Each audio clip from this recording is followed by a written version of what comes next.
Hello, everyone. Yvette Briscoe here, and I want to welcome you back to Farewell Fad Diets. And I'm just so excited today because we have a special guest on who is just going to peel back the curtain from something that's really complicated. A lot of times when we start talking about hormones, especially the stress hormone, cortisol, I know you've heard the word, but do you actually know what it means and what it does? So I'm just so happy that we have Dr. Venus on with us today because she's going to be able to answer the questions and all of the things that we've been curious about, confused about, the misinformation that's been out there.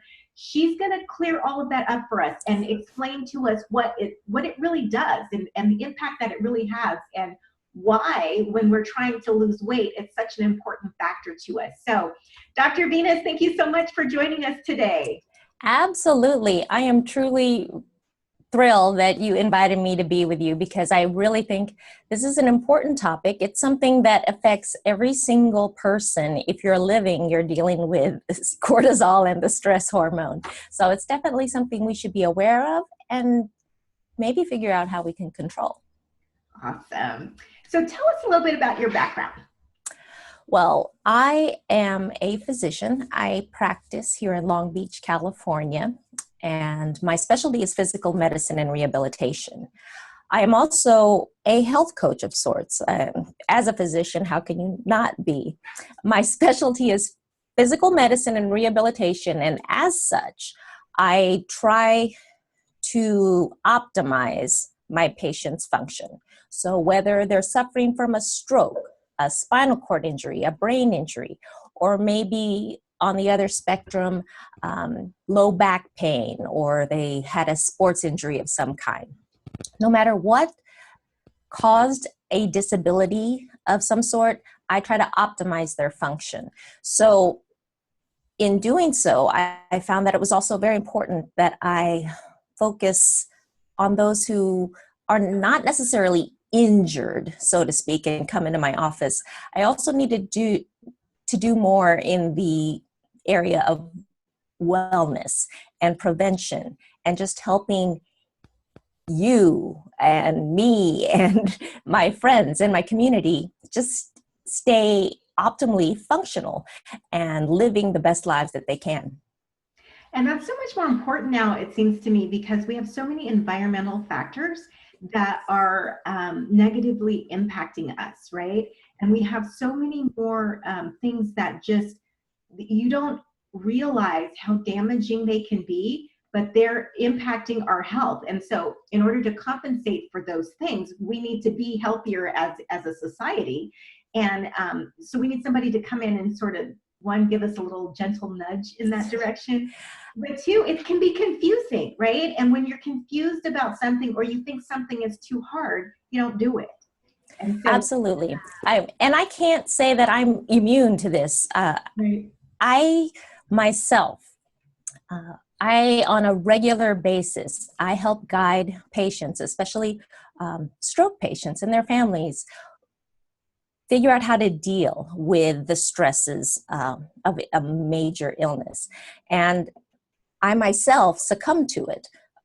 2 years ago, my father had a stroke, and it hit me so hard. I couldn't believe I was just completely crushed.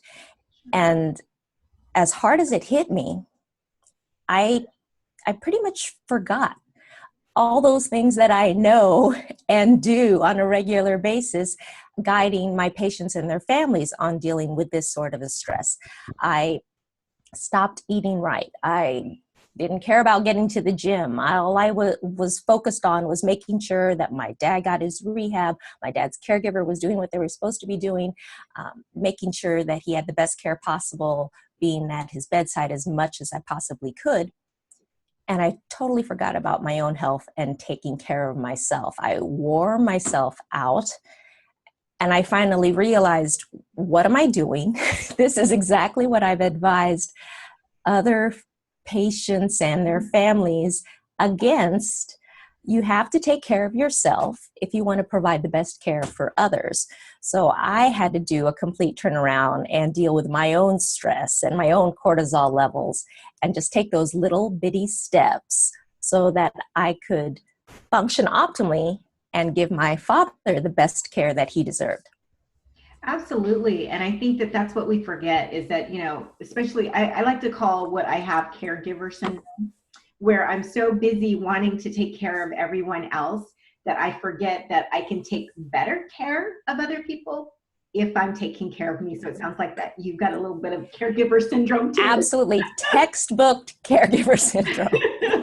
I finally had to learn to get over that and deal with it and just take good care of myself. Absolutely. So let's just kind of dive into the topic because, as a person living with MS, stress is there, and stress on people with MS is devastating, right? Absolutely. In addition to that, I had a whole weight loss journey that I was dealing with and trying to navigate the water, so to speak, of that as well. And in the beginning, I didn't understand how much they go together and what it actually does. And I think that's the problem for a lot of people is just there's this sort of dark shroud over it. We know that it's something that's there, but we don't know exactly what the relationship is between stress and cortisol. So can you tell us a little bit about that, about how one plays off the other and what it does to our bodies when we succumb to that? Well, basically, our bodies were built and our systems in our bodies were built to deal with stress. As humans, as animals, so to speak, when we are faced with some sort of danger, our body's stress response gets turned on. And those cortisol levels go up, other hormones like adrenaline goes up. All of this acts to give us that fight or flight response. A lot of us have heard about that, and it's very true. When we have a danger or a stress presented to us, we need to either fight it off or we need to fly away. So you need to get out of there. So that's basically at the very basis of what we were meant to do, is to protect ourselves from that danger or that stress. So adrenaline, it raises our heart rate.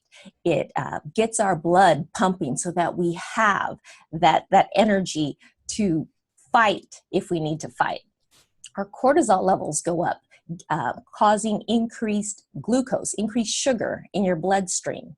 It enhances your brain's ability to use that sugar for energy, all in an effort to give us the energy to fight or run away.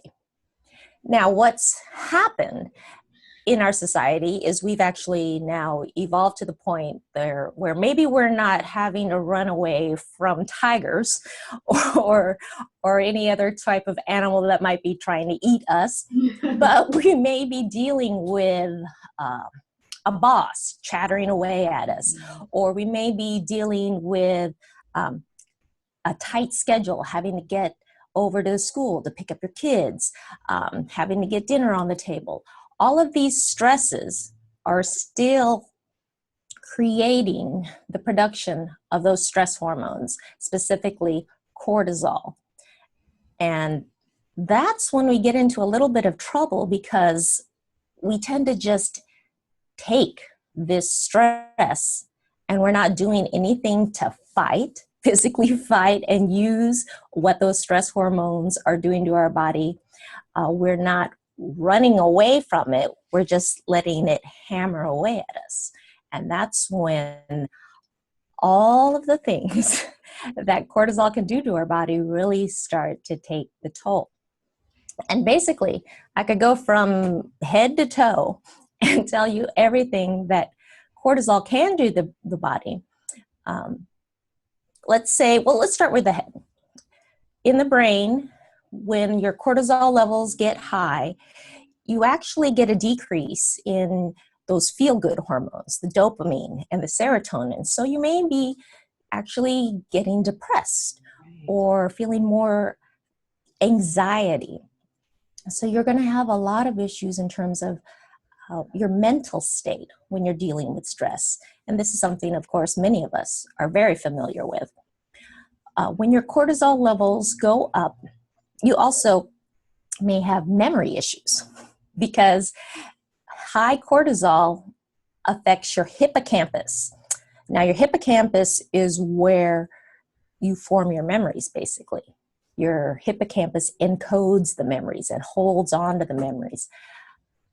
When your cortisol levels are high, and they stay high all the time because stress is coming at you all the time, you may not be forming those memories. So if you're walking into a room and forgetting why you walked in there, that could be the reason. Maybe you're familiar with that.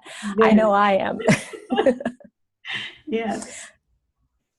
And of course, moving down, your heart, the cardiovascular effects of cortisol. I already talked about how cortisol and the initial response to stress is to increase your heart rate and increase your blood pressure. And this is all meant to direct your blood and oxygen, in essence, to your muscles so that you can run or so that you can fight physically. But when you're not doing that, running away from the stress or physically fighting off that danger, then that can lead to chronically high blood pressure. Mm-hmm. And that in itself could lead to stroke or heart attacks. So we have extreme adverse effects in terms of the effect cardiovascularly. Moving down, your digestion can be affected. You'll have poor digestion, perhaps even heartburn, feelings of heartburn. That is primarily due to the fact that in the fight or flight response, those energy systems are going towards what's necessary to fight or flee, not so much on digesting your food. So they pull away from those other systems in your body so that you're able to do what you need to do immediately in that moment of danger. The other thing, weight gain. When you have chronically high cortisol levels, you're likely going to start gaining weight. And there's a whole slew of things that or ways that cortisol does this. One of the primary ways is when you have increased cortisol, it actually increases your cravings for carbs and fatty foods. So dealing with stress by wanting to eat chocolate chip cookies or ice cream, there's a reason why that happens. Elevated cortisol levels actually increases your desire to have those sugary carbs and fats. And then, of course, we're also likely very familiar with cortisol's effect on your immune system. Now, initially, when your cortisol levels go high in an acute situation, when it happens at the very start, your immune system starts to work, trying to protect you, prevent infection, heal any wounds that you might be getting when you're fighting off something. But again, as cortisol levels stay high, those immune systems, all of those cells and the cascade of things that happen in your immune system, that just wears out. It gets overworked and it can't keep giving you that strong immune reaction. And you may succumb to things like colds and flu viruses. And when you're stressed, you may notice that you're getting sick more often. And that's the reason why your immune system just wears out. You typically stay sick a little bit longer too, right? Because it takes longer for your body to recover once you kind of... Exactly. Your immune system is very much responsible for the recovery from those colds and flu viruses and any other types of infections that you might be subjected to. And then let's see, moving down, sex.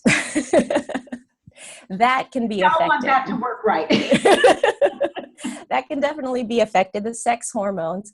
On the female side of things, it can affect fertility, and it can affect libido.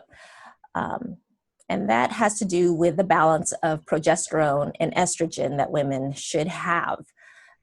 That comes from the fact that cortisol actually comes from the same substance as progesterone.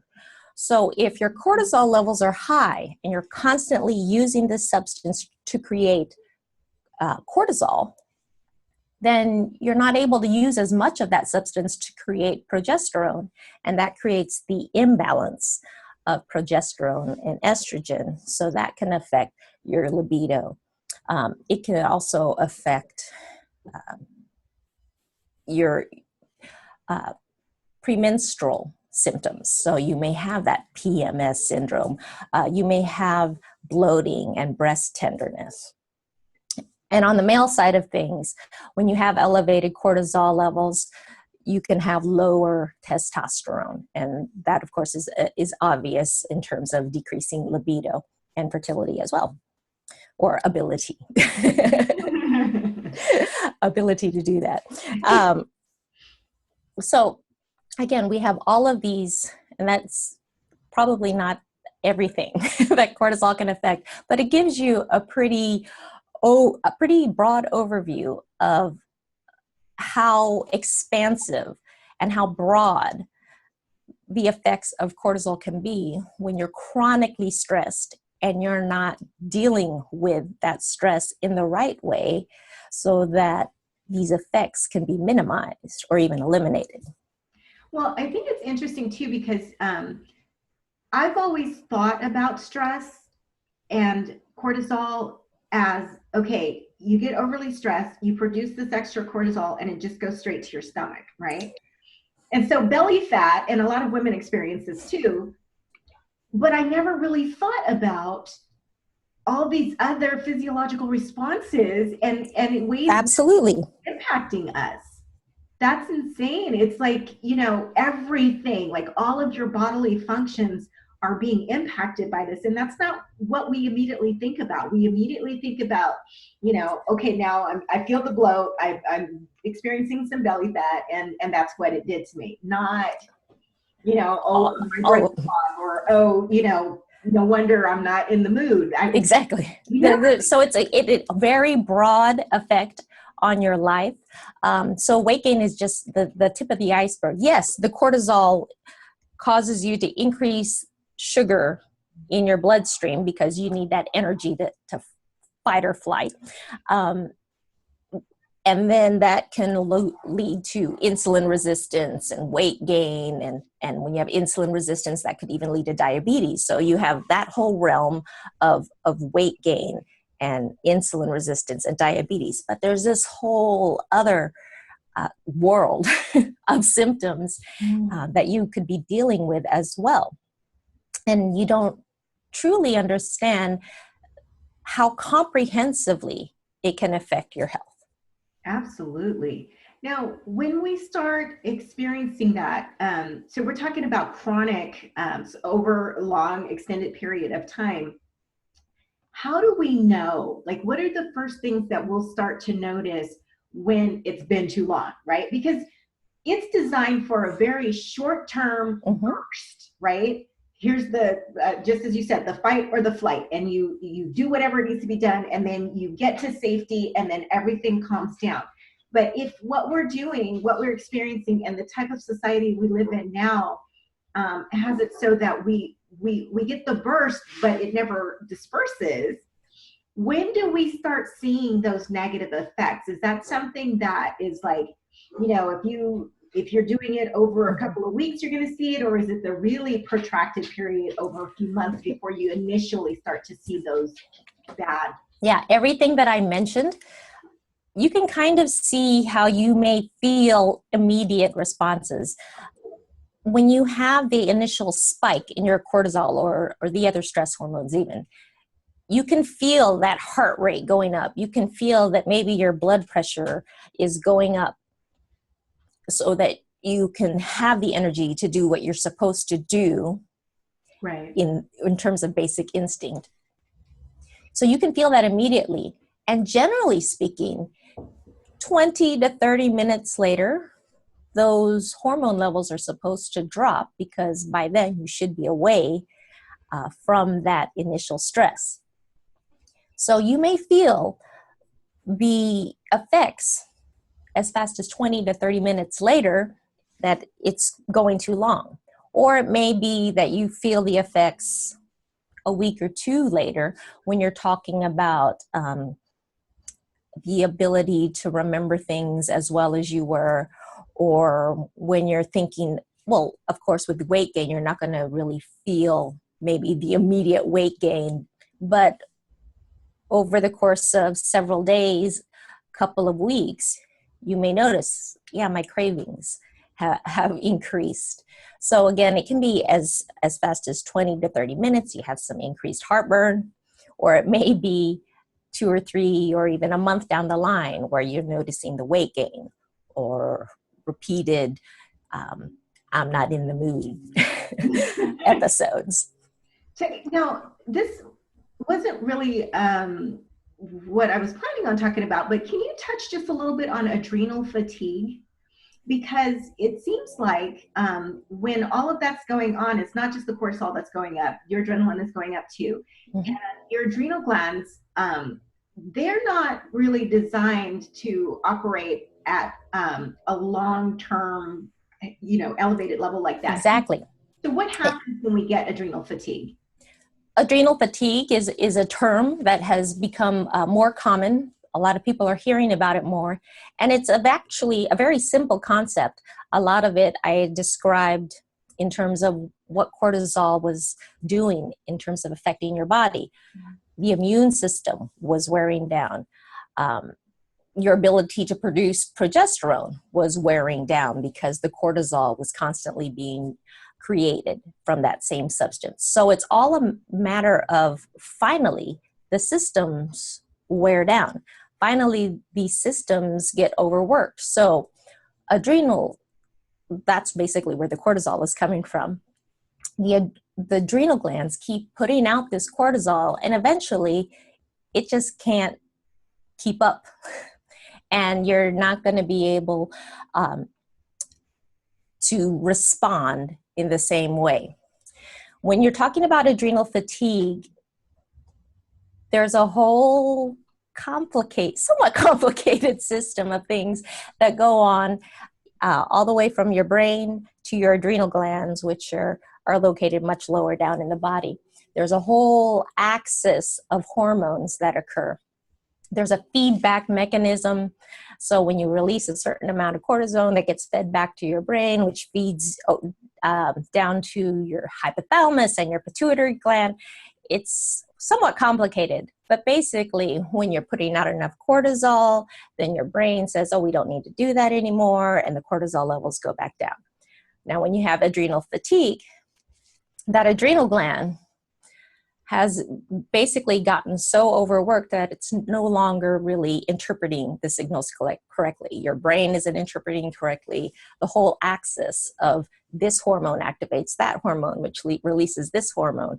That whole complicated system gets overworked, and the glands and the parts of the brain just aren't connecting anymore because they're no longer receiving the right signals. And that just keeps that cortisol level high, and it never goes down. And then you have this whole system, this cascade of symptoms and effects that I just described that occur. Wow. It's funny because we really don't think about that. We don't think about the process, the mechanism that's happening in our bodies and the cause and effect. You know what I mean? We don't examine what stress is actually doing to us. And we know that we are under some stress because we say all the time, oh, I'm so stressed out, right? But yeah. we don't we identify it in a mental way, but not in the physical way. A lot of us do feel like we are super women, so to speak. So as much as stress is in our lives, we just say, we can take it. We can deal with it. I know what it's doing to me. I've got a lot of stress, but I can handle it. Look at me go. Yes. But your body, those systems in your body, those hormonal axes, everything that's interconnected, they will eventually wear down. No matter how much you are telling yourself, I can handle it, your body's systems will wear down. It's just a matter of biology, physiology, and just pure substance. You're going to run out. You're basically going to run out of what you need to keep functioning optimally. So what do we do? How do we manage that, right? Because a lot of the stress isn't going anywhere, right? Mm-hmm. If you're working in a place that is a super high stress for you and you can't switch jobs, right? Yeah, not doable in a lot of circumstances. Yeah. So then how do we mitigate the negative impact on our bodies? What do we do? There's actually a lot of things that can be done. And the great thing is that they're very simple. You don't necessarily need to spend a lot of time causing more stress, figuring out how to fit it all in, because there are a lot of little things that you can do that can start to decrease those cortisol levels. And all your body needs is a little break from those chronically high cortisol levels. So one thing, right off the bat, your body was designed to fight or flee. So you have all of these systems worked up to give you the energy and the right amount of blood pressure and the right heart rate to give you that fighting response. Do something with that. Work out. Exercise, actually do what your body was supposed to do. That is one way of decreasing your cortisol levels. And it doesn't have to be, you don't have to do a boxing match. You don't actually have to fight someone.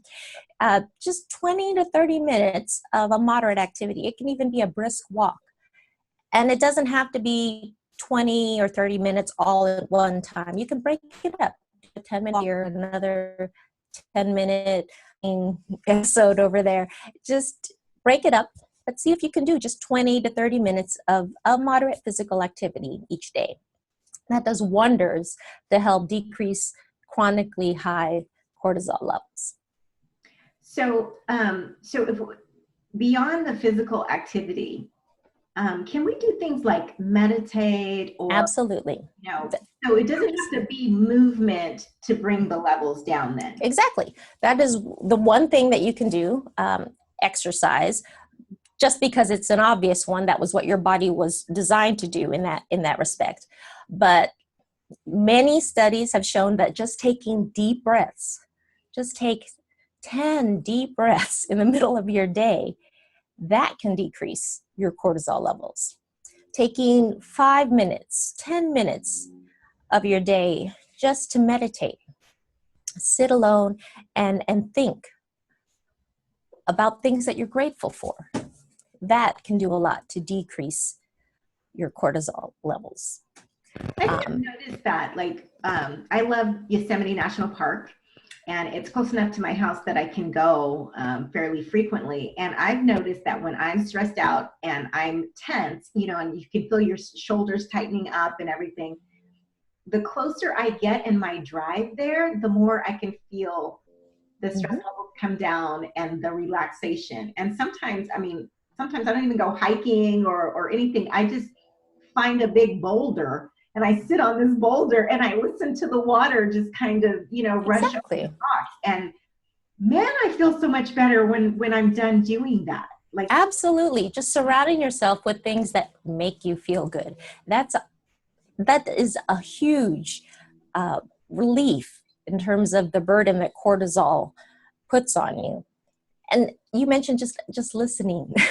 Listening to music can actually decrease your cortisol levels. Studies have shown that. So even just playing your favorite song, what is that, a 3.5 minute, 4 minute song, that can help decrease your cortisol levels.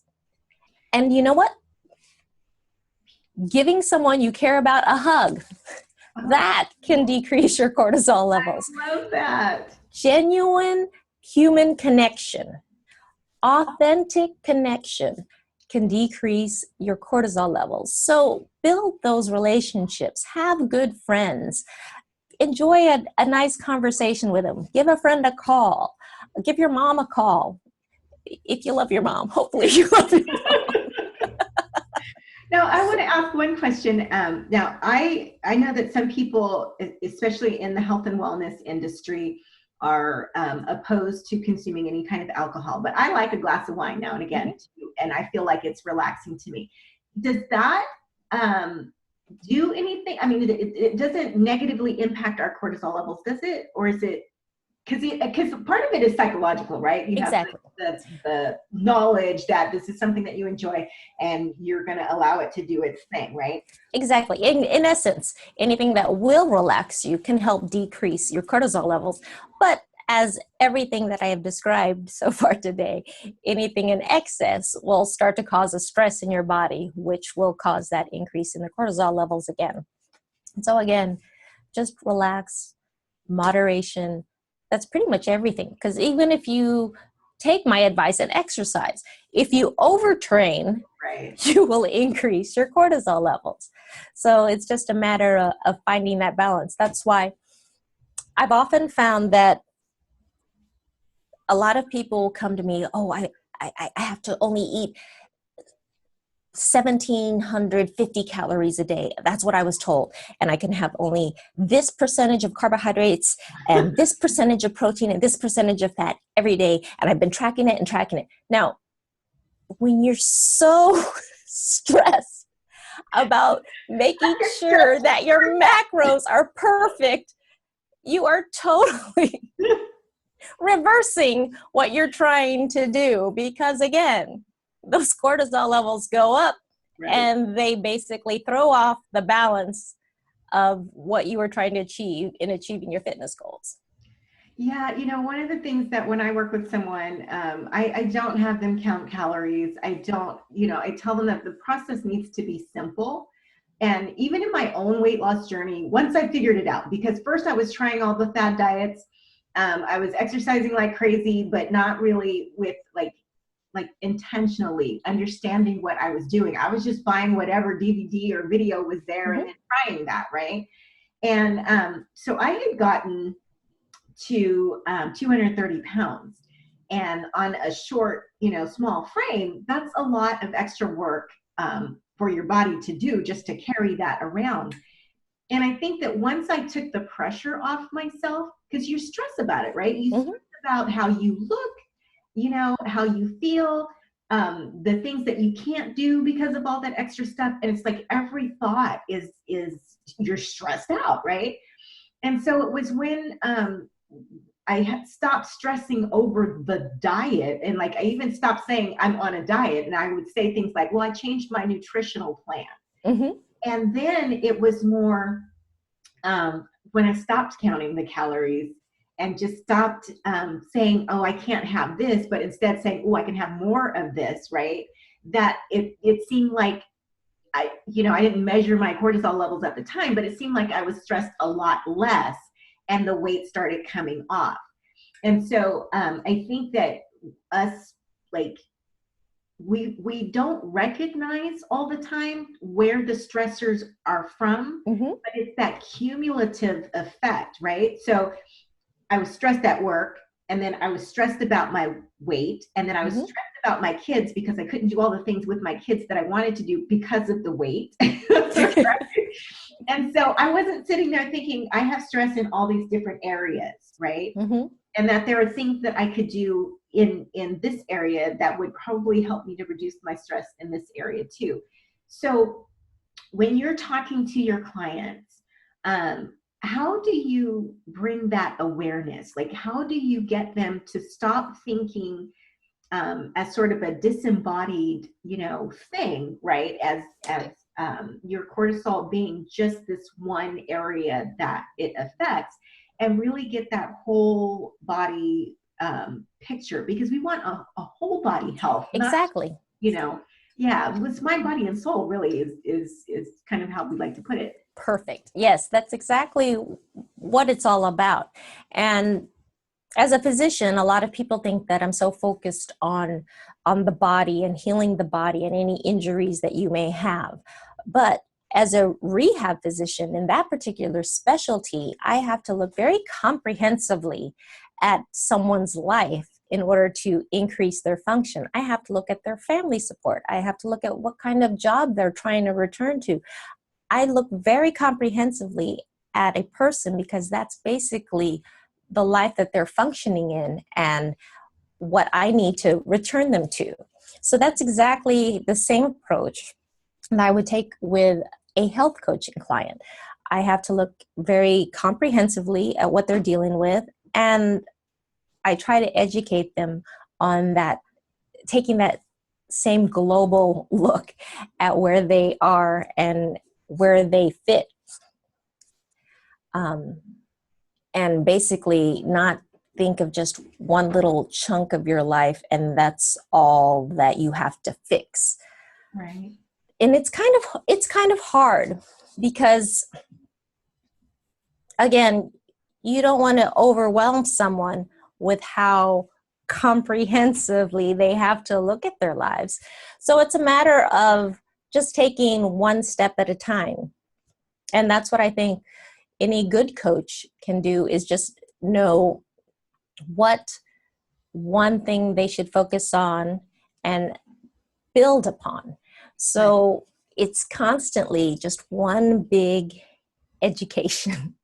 Life is just one big education, but focus one step at a time, improve that little part of your life, and then you'll see how that kind of has that ripple effect in terms of improving other areas of your life. And then you can add one extra step, and that will filter through your life. And overall, you'll just start seeing things happen. You'll start feeling your energy boosting up.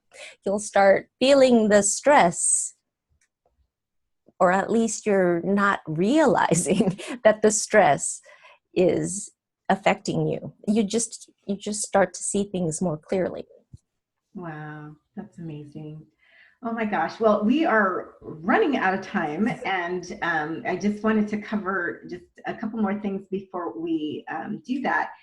And so have you noticed that when your clients stress out, it impacts the relationships around them, right? So if you're a couple and you're in this relationship and you start stressing over whatever your environmental things, and that causes problems in the relationship. So have you noticed that then adds like to the stress level, and then again we're increasing cortisol levels again, because it just feels like it's all so connected. And then if you're not addressing it in that area, you think that it's coming from someplace else, but it's not. Have you seen that with your clients too? Absolutely. And that's all, that all comes from that human connection that I mentioned earlier. That is specifically related to your cortisol levels. That the more you feel connected to someone, an authentic connection, that decreases your cortisol levels. So you can see how it truly is all interconnected in terms of managing stress, dealing with stress, and being productive and feeling that mutual respect for each other in any relationship that you have or are trying to nurture. So if you're having some difficulties with your significant other or even someone else in your family, take the first step. Take some deep breaths. Take a few deep breaths. rather than lashing out at that moment. Decrease your cortisol levels, and that in itself can maybe give you a little bit more clarity of what to do in that situation. And again, it's all about a ripple effect. Do one simple thing to decrease the effect of the situation. In this case, it may be that cortisol level is causing a lot of other things to go on. I just described how comprehensive and encompassing everything can be affected. So do that one little thing that can decrease cortisol levels, and you may see a lot of other things start to resolve. Amazing. Well, I could go on because, you know, it's such it's a fascinating topic, because we always attribute things to other things, right? And it's when we get to the core issue and we start recognizing the signs and the symptoms that we're able to do something about it and improve our health, our life, you know, weight loss, whether it's dealing with an illness, any of those things. Once we get to start, I like to liken it to peeling away the layers of an onion and start getting to the heart of the matter. That's when we can start actually addressing things. So I could just, I could ask you tons and tons more questions. Instead, I'm going to ask you to share with the viewers the free gift that you have for them. Well, actually, the free gift that I have is very related to the topic we're discussing here. It's called the 7-Day Simply Stunning Lifestyle Program.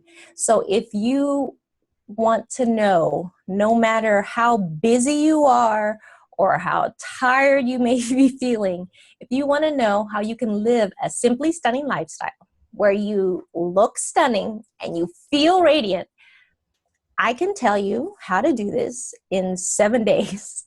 So just spend 7 days with me. It won't take long. It's only going to be 25 minutes of your day, each day. And we'll live the simply stunning lifestyle together.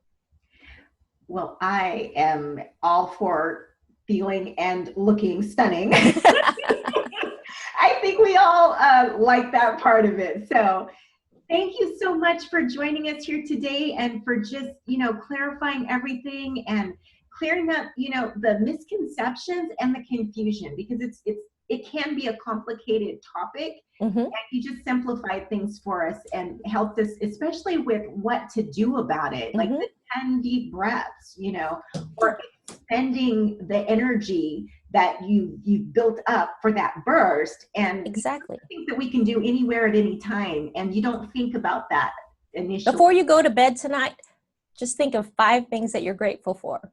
Do that every night. One thing at a time. Absolutely. So thank you for joining us today, and thank you guys out there for watching. This has been just an amazing episode. Please click on the link below to get your free gift. It's also in the email that you received.